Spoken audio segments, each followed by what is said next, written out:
friend, let's talk about boundaries in marriage. When I think about boundaries, I think about my body.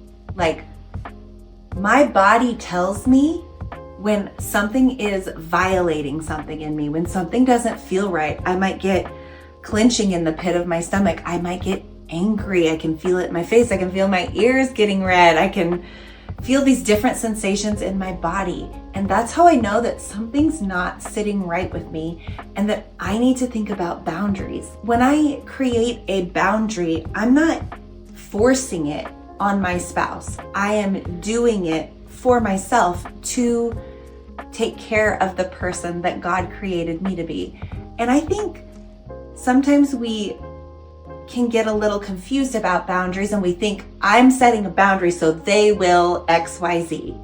But actually, I want to invite us to communicate with each other and just say, hey, this is how I'm feeling.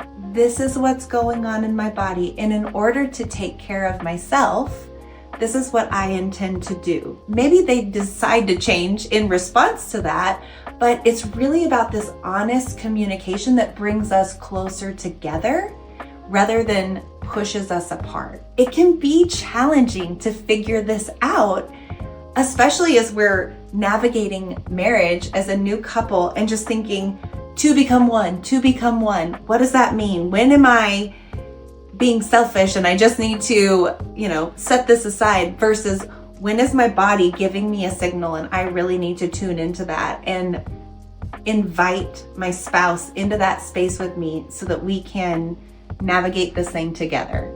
Yeah, boundaries is a complex concept, and I love how Cassie's describing the internal mechanisms and systems that God's wired into us to help us learn how to navigate boundaries in relationship and navigate really life well. That God has given us systems inside of us, and we develop those in community and we develop those in relationship, but it takes certain capacities for us to be able to not just be told what our boundaries should be or told what we're supposed to do, but instead to really have a sense for those things for ourselves and how to navigate those in relationships. And when I say capacities, I'm talking about our character structure. I'm talking about our sense of connection, independence, reality, feelings, and spirituality.